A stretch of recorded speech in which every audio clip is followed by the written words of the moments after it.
Olá pessoal, bem-vindos a mais um programa Sons do Coração. A gente está aqui na Feira do Livro, no coração de Caxias do Sul, Praça Dante Alighieri, para falar com um convidado muito especial, Dinarte Albuquerque Filho, colega jornalista, escritor, poeta, foi patrono da Feira do Livro.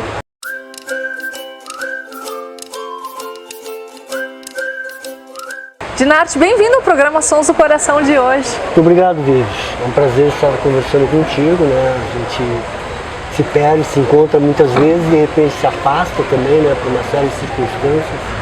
É um prazer estar conversando contigo num espaço privilegiado como esse, né? Por duas razões. Por ser a praça central da cidade, mas também por, neste momento, estar ocorrendo a Feira do Livro. Muito bom. A gente que agradece a tua presença aqui.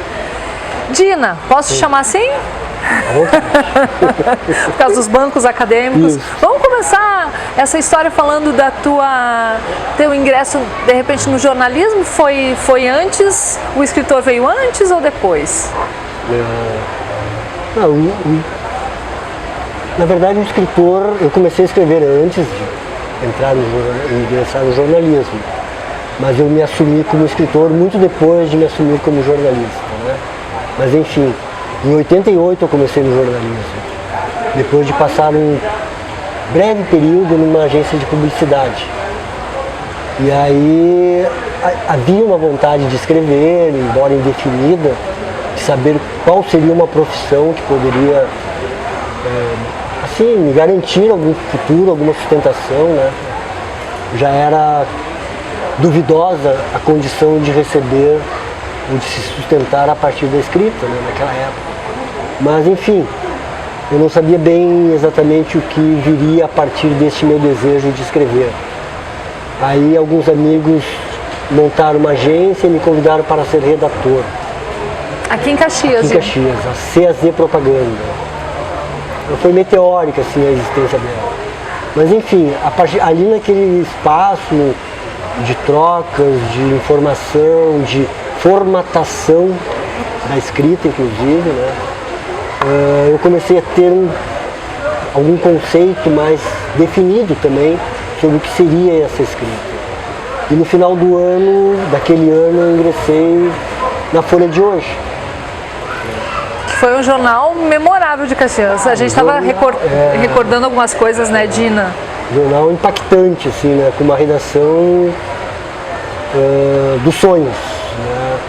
De amizades, de aprendizado, de descobertas, tanto de erros quanto de acertos também, né? Mas foi entusiasmante, né? Aí eu entrei no jornalismo de cabeça.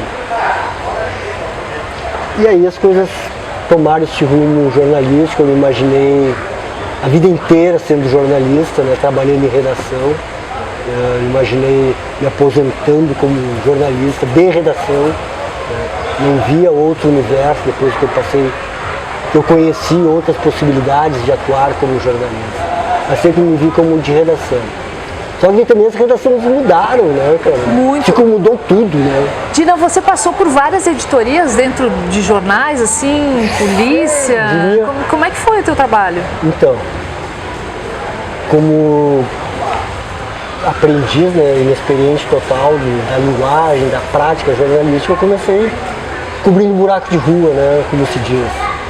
E um ano depois da Folha ainda, eu passei a trabalhar no segundo caderno, no folheto, como se chamava, né? Que era o Renato Henriques que coordenou, que criou, que deu a linha de ponto de partida, né, do jornal. Daí o Renato assumiu outras funções na redação e o Paulo Ribeiro, né, o escritor, que também é jornalista, assumiu a editoria.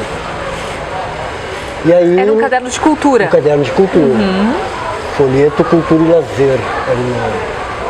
Aí o Paulo se desligou, foi se desligando e eu acabei assumindo. Assim, nada oficial, mas assumia a direção do caderno, né? Foram anos maravilhosos. A gente está falando cobertura. Década de 90, comecinho da década de 90, mais ou menos? O jornal fechou em 94, creio que ali por 90, 91 eu assumi essa parte, né? E como é que Caxias estava nessa questão cultural na época? Uau. Você se lembra? Tinha uma efervescência aí até de... Tínhamos bastante movimento, nós tínhamos o Teatro de Lona, inclusive, né? Que era do mesmo empresário, proprietário da Folha de Hoje. Então havia uma movimentação musical muito intensa, né? Grandes shows, né? Paralamas, Plebe Rude, Barão Vermelho, Cássia Eller, Adriana Calcanhoto no seu começo. Nossa, foram muitos shows assim, maravilhosos. Tinham bares também que funcionavam. Casas noturnas surgindo, né? Surgindo, bares também com esta característica de shows, né? O Porto de Elis teve um espaço, Porto de Elis também, né? Que também fomentou um show nesse sentido. Enfim, estava bom. A Casa da Cultura também funcionando com bastante frequência, né, de atividades, mudando o perfil, deixando de ser apenas um perfil de escolas de dança, mas trazendo grandes espetáculos, humor, teatro, danças também, música, né? Então havia bastante coisa para fazer. E foi um período também que tenho a impressão que os grupos caxienses, os vários segmentos culturais, também começaram a se articular melhor, né? Isso a gente está falando uma pré-internet ainda, né? Era começo. Mas havia uma cena cultural caxiense que começava a dar nas caras, né? Começava a haver articulação entre das áreas, do segmento, mas aos poucos começava também uma inter-relação entre elas. Elas começaram a conversar mais do que havia sido até então, né? Eu me lembro que a gente batia bastante nisso, insistia bastante nisso, dessa aproximação, né? Porque, então havia períodos que era só música, períodos que era só dança. E por que isso não acontece ao mesmo tempo, né? Então eu creio que a década de 90, não só aqui em Caxias, acho que é um reflexo nacional, né? Surgimento de bandas, surgimento de movimentos, surgimento de uma consciência crítica nessa área cultural, assim, de formação, de integração. E logo em seguida veio a internet com tudo e aí aproximou mais ainda, né? Mas o que se viu nesse olhar agora retrospectivo é que foi uma década que permitiram-se romper essas barreiras de eu faço música, então vou brigar pela música, né? Não houve uma aproximação maior, sim, que só cresceu nesses anos, inclusive pelas dificuldades que foram surgindo de lá pra cá, né? Sozinho hoje não se consegue muita coisa. E as transformações próprias da arte, que também passou a ter uma intertextualidade maior, essas tecnologias aproximaram também, né? Favoreceu essa linguagem comum, né? Entre música, poesia, né? Vídeo, enfim, né? Dina, e foram mais quantos anos em redações? Então, sempre jornal, né? Daí o jornal,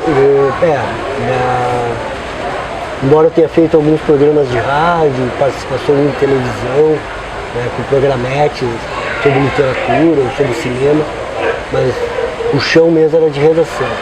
Aí fechou a Folha em 94, em outubro de 94, e em dezembro de 94 eu comecei no Pioneiro, né, a convite do Cláudio Thomas. E aí de novo, aí eu fui daí voltei pro buraco. O buraco de rua. Né? Aí foi mais, daí desconstruir toda aquela formação cultural, de frequentar shows, de ir aqui, entrevistas com famosos ou não tão famosos, né? Mas com um caráter cultural, né? E voltar a conversar com as pessoas sobre a cidade, ou ir na SIC falar sobre economia. Então daí comecei me tornei um repórter geral, né? Um repórter geral. Cobria a área que precisasse né? E um ano depois, talvez um pouco menos, eu fui efetivado como repórter especial. E aí comecei a me dedicar a criar cadernos especiais, né? Para datas especiais ou alguma circunstância que a gente pensasse que valesse a pena. Eu fiz um caderno especial sobre a Rota do Sol, quando inaugurou, naqueles anos ali inaugurou, que a gente foi até São Borja e percorreu a Rota do Sol desde São Borja até Terra de Areia, né? Nossa, foi maravilhoso aquilo, parando em algumas cidades no meio do caminho que agregasse alguma história ou inclusive cultural, como Mata, no interior, tem aquele museu ao ar livre de pedras, né? E que a gente parou, fez matéria, então eu fazia matéria de economia, fazia matéria propriamente da rota, matéria de cultura, enfim, fazia tudo que pudesse, que fosse possível no tempo que a gente ficasse naqueles lugares, né? E assim viemos. Como é que é botar o pé na estrada pra ti, Dina? Você gostava disso? Nossa, é muito bom, né, cara, essa coisa. Tem um poema no Olhar sobre a Cidade, que é meu segundo livro, que eu digo: ontem aqui, hoje ali, amanhã sei lá, talvez Ceilão, né? E essa coisa da transitoriedade, da mobilidade, é algo que é fascinante, né, cara?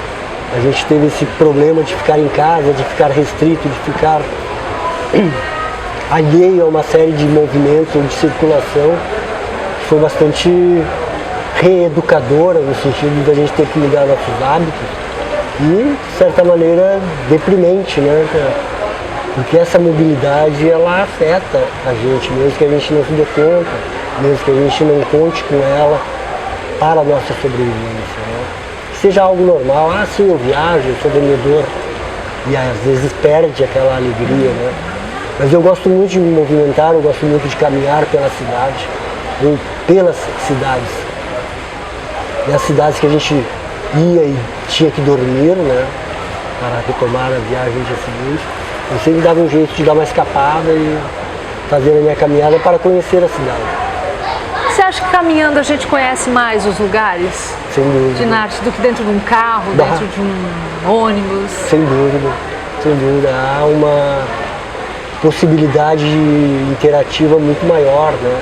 Além dos cheiros, além daquela... Se tu é motorista, tu perde tudo, né? Tem que prestar atenção no trânsito. Tu não nota a esquina, tu não nota as pessoas. Mal e mal olha as vitrines, né? Então, caminhando, a gente tem uma possibilidade de uma gama muito maior, assim, de entender a cidade, de reconhecê-la, de memorizá-la. Sem contar os encontros.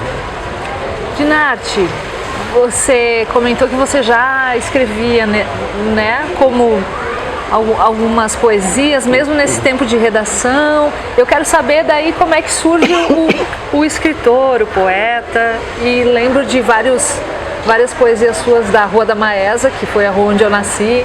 É uma rua onde você morou por lá há muito tempo também. Você traz muito isso na tua obra, né? Sim, sim.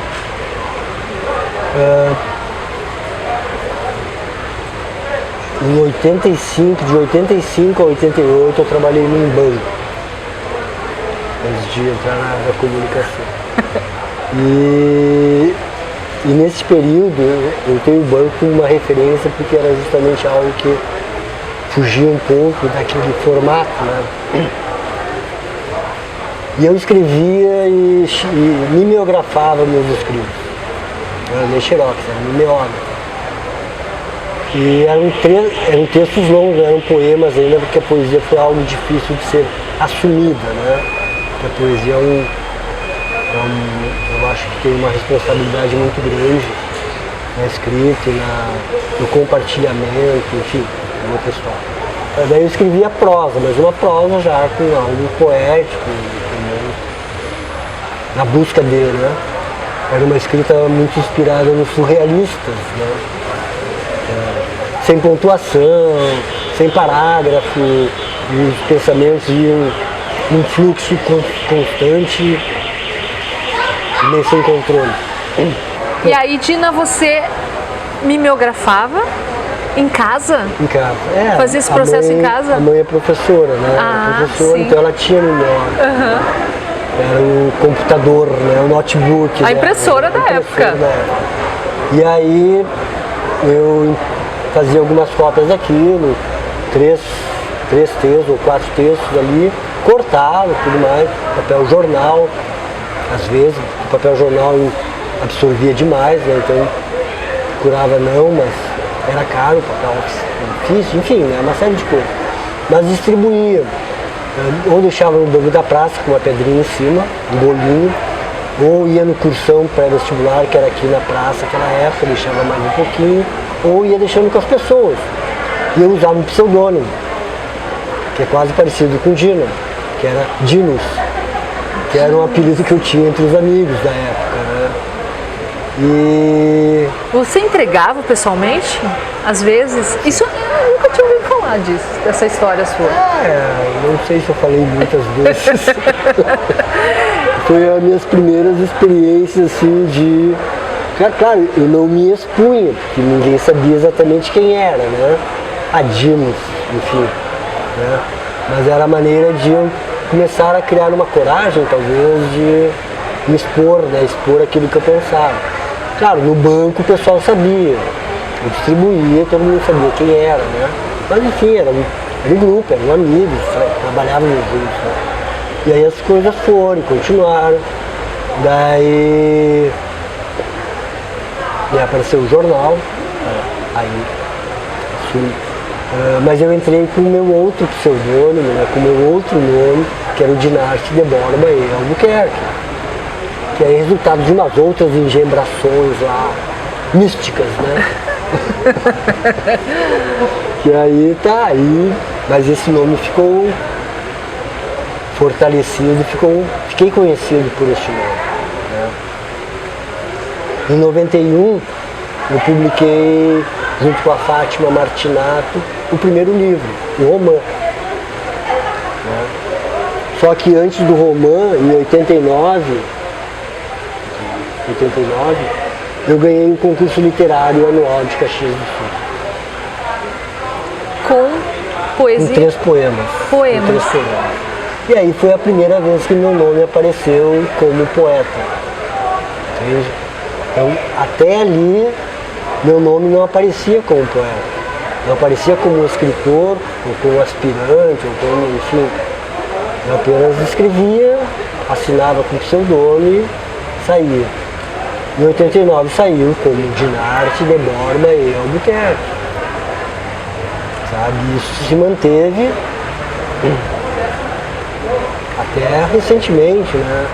Quando a UFRGS publicou o mestrado do Leminski, o trabalho sobre o Leminski, que aí saiu como Dinarte Albuquerque. São quantas obras publicadas, então, Dina? 6 livros de poesia e a dissertação de mestrado. E o poeta, ele se alimenta do quê para escrever? O que serve para ti de matéria-prima, de fonte? Inicialmente leituras, né? Inicialmente leituras. Claro, poderia a vida, as flores, os pássaros, a natureza, claro, tudo isso é as pessoas, né? A dor, a paixão, enfim, tudo é substrato, tudo é conteúdo, tudo é estimulante. Mas para que isso se transforme, para que isso ganhe alguma ordem, para que isso funcione, para que eu consiga chegar perto dos meus objetivos, precisou de muita leitura. Porque aí eu pude conhecer formas de escrever, eu pude conhecer como lidar com a palavra, eu pude entender como isso se processava na cabeça dos outros, de uma certa maneira, claro, né? Mas entender essa dinâmica da palavra, entender estas necessidades que a palavra tem de ser acompanhada de uma imagem, de um verbo acompanhar uma imagem, ou vice-versa. ou simplesmente ser só imagem. Né? Mas é preciso a leitura, porque senão não se faz, né, cara? Não basta um ser iluminado, né? Se eu não sei dar ordem a isso, né, cara? Talvez eu vire um pregador.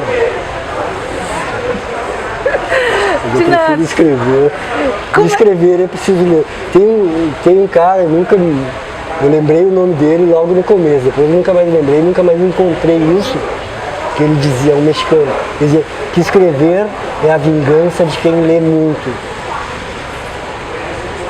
Isso assim é quase uma diretriz. Que legal. Dinarte, como é que foi para ti ter sido escolhido patrono da Feira do Livro no meio da pandemia? Foi uma feira que teve toda uma estrutura que foi toda ela diferente, né? Como é que foi essa experiência para você? São 3 situações, 3 emoções diferentes de uma só, né? Porque ser patrono, qualquer época seria maravilhoso, né? Mesmo no período que a gente viveu, assim, foi uma emoção enorme, assim, ser reconhecido como nesta condição de patrono da Feira do Livro.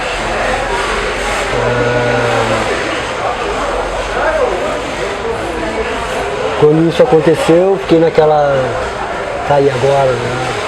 Como eu ajo, como eu reajo, o que isso significa internamente, individualmente, né? E, na verdade, no final das contas não muda muito, né? Porque a gente continua escrevendo, a gente continua interagindo com as pessoas, de acordo com o ser de cada um, né? Enfim. Mas é representativo porque te põe em outro papel, na verdade, né? Tu passa a ter ainda mais responsabilidade com aquilo que tu escreve e também com aquilo que tu diz a respeito da literatura, a respeito da importância desse exercício, né, de ser escritor, da importância da leitura para a mudança social, para a transformação do homem. Enfim, há uma série de coisas agregadas que até pode ser bobagem enxergar ou entender dessa forma, quando eu poderia apenas curtir o fato de ter sido patrono da Feira do Livro. Mas eu trago para mim uma responsabilidade que também já poderia ter passado, porque já não sou mais o patrono da feira, né? Sou patrono da Feira do Livro de 2020. Hoje está em muitas boas mãos, né? Da Alessandra Reck, então essa responsabilidade eu deixo para lá. Até o ano que vem. Mas enfim. Sim, pois não. Eu tinha dito que eram 3 situações, né? Ser patrono. Deixa assim. Você falou da alegria, da responsabilidade. Esse papel de escritor, né? Mas diante da pandemia, né? Isso. Então, enfim, a pandemia na verdade se atravessou de uma forma que, sendo ou não sendo patrono, isso aí ia me abalar, ia mudar a minha percepção do mundo, né? Eu teria outro entendimento, tanto que a regularidade da escrita foi completamente abalada por isso. Porque veio aquela emergência de escrever coisas em função disso, desta dor, desta incredulidade, desse espanto, né? Como chegamos a este ponto, né? E ao mesmo tempo não querer escrever sobre isso, também tinha muita gente escrevendo sobre isso, ainda tem muita gente. Mas ficar alheio a isso também não dá, né? Então isso provocou algo muito grave, eu acho, na sensibilidade do escritor de forma geral. Então, ser patrono na pandemia, ser patrono maravilhoso, na pandemia, ser patrono, então tem esse outro papel dentro da pandemia, numa feira do livro que foi praticamente abortada, né, no primeiro fim de semana. A gente inaugurou a feira, até domingo as coisas estavam funcionando, segunda-feira o Brasil amanheceu fechado. E hoje, Dina, estar aqui e perceber essa movimentação, um clima mais ameno, a gente pode dizer, aqui na praça, como é que é pra ti isso? Eu fico bem feliz, né, cara? Eu me sinto renovado, né, cara? Eu tenho vindo, inclusive, só não vim ontem, né? Porque voltar, reencontrar as pessoas um pouco mais leves, inclusive, né? Porque o ano passado, apesar das bancas estarem aí, havia um temor, havia um fantasma.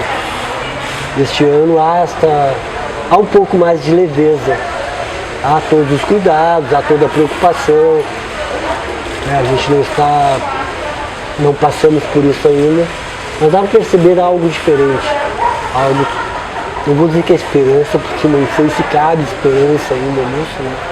Mas há pelo menos um entendimento do problema, mas há um querer que as coisas possam acontecer de forma diferente. E para isso todo mundo está agindo num momento de exceção ainda, mas querendo que as coisas funcionem bem, né? E dá para sentir algo melhor. Diferente. Assim, né? E a gente passeia por aqui, Dina, e ali atrás tem um posto de vacinação também. Isso é algo assim incrível mesmo. Também. Talvez esteja podendo estarmos aqui mais leves, né? É. Você vai autografar uma obra? Conta pra gente, mostra pra gente qual vai ser. Sim. Vou autografar o Fissura no Asfalto, né? Que era o livro a ser autografado em 2020. Então, né, autografei na feira,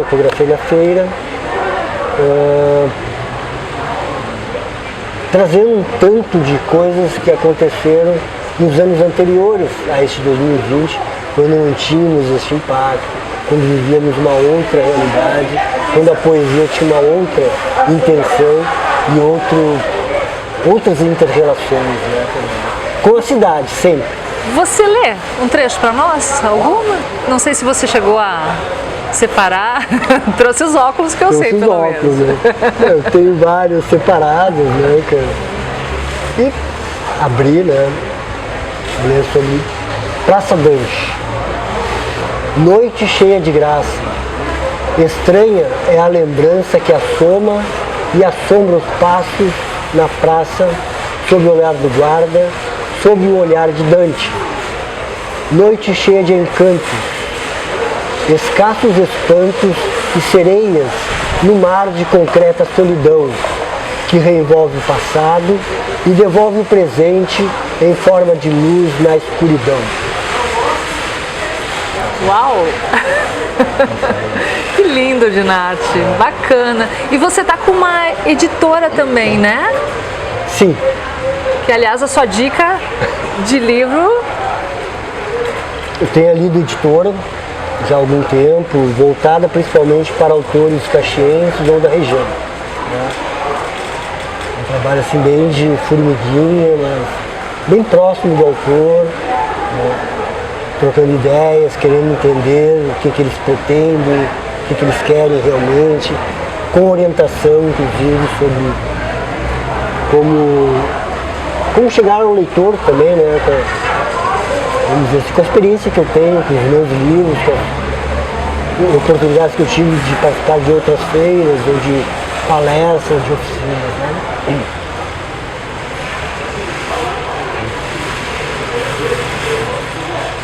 E este ano na Feira de Caxias também a gente apresentou a Suzana Pagô,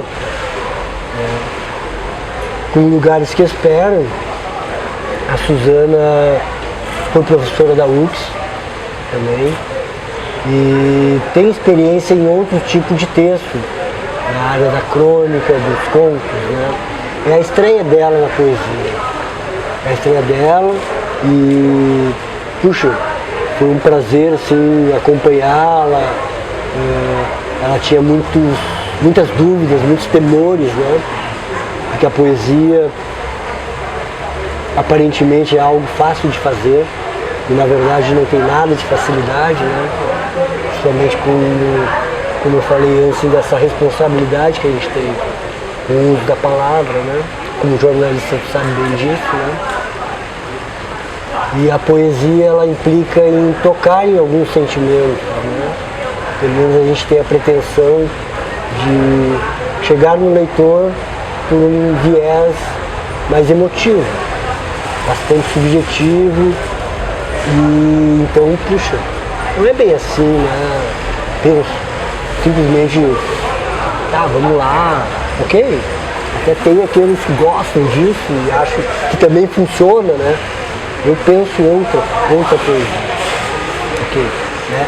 E a Suzana, apesar de ela lidar com a dor, de falar da dor, de falar da perda, de falar assim da solidão, no geral, assim, a partir de um olhar bastante específico, um olhar bastante individual, esta dor e estas perdas não são vistas como um encerramento, como um fechamento da vida, ou das esperanças, das expectativas.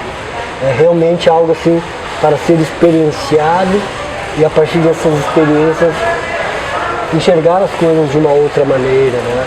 E ela faz uma poesia muito densa, muito rica em imagens, ricas em sensações, ricas em experimentações. Então foi para mim como editor, para Lido como editora, é uma baita alegria estar com o livro dela. Tô te vendo como um obstetra aí de novos escritores, Dinarte. É mais algum título aí para você. Dinarte, pra gente encerrar esse bate-papo tão legal sobre essa tua trajetória, parte dela, né? Algumas fotografias assim da tua vida que a gente montou. Qual é o som que habita teu coração hoje, aqui e agora? Então, esses últimos dias eu tenho ouvido muito Alceu Valença e tem uma música dele que me toca muito, que é Na Primeira Manhã. Na Primeira Manhã. É. Que fala sobre? Na primeira manhã que te perdi, acordei mais cansado que sozinho. Lindo, Dinarte. Muito linda a música. Dinarte, obrigada por contar um pouco da sua história aqui pra gente no Sons do Coração de hoje. Foi uma alegria muito grande de ter aqui toda essa tua sensibilidade, esse talento incrível aí. E a gente se encontra por aí. Eu agradeço, Vivi. Prazer e alegria são meus. Muito obrigado mesmo. Obrigada. Presente para você levar aqui do nosso encontro. Maravilha. Obrigada, gente. Até breve. Até mais. Tchau, tchau.